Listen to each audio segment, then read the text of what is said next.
Hi guys, for today's video, magluluto tayo ng mac and cheese. May nakita kasi akong recipe kahapon. So first, lalagay natin yung macaroni. And then, inside ng water, lalagyan natin siya ng gata. So, inubos ko lang yung isang buong gatas dyan, guys. Then, takpan, pakuluin. Ayan. Tapos, halu-haluin natin siya para hindi siya manikit sa kawali.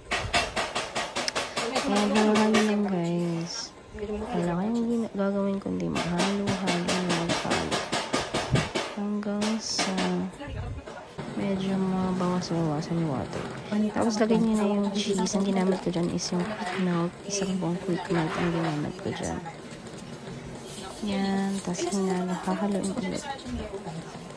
Yan, haluin ulit.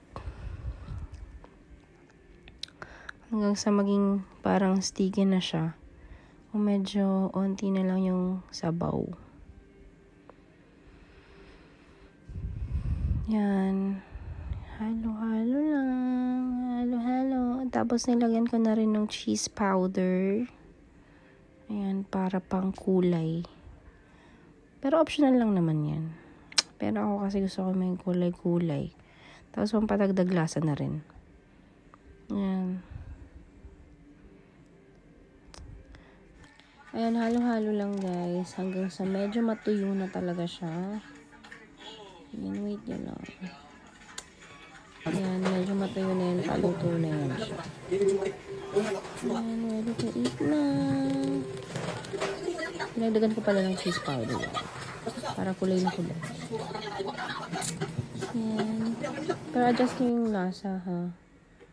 Pero ganyan lang siya ka-simple. Kasi nag-crave ako nung nakita ko to kahapon eh. Nag-score lang ako sa Facebook. Nakita ko siya. Ginaya ko siya. Yan. Ayan. Ready to eat na yan mga ganyan guys. Ito yung tuyo na yan. Diba? Sobrang creamy. Try nyo na rin. Ang ingredients nito ilalagay ko na lang sa comment section. Ayan. And, sarap-sarap. Ready to eat na. Okay. Thanks for watching.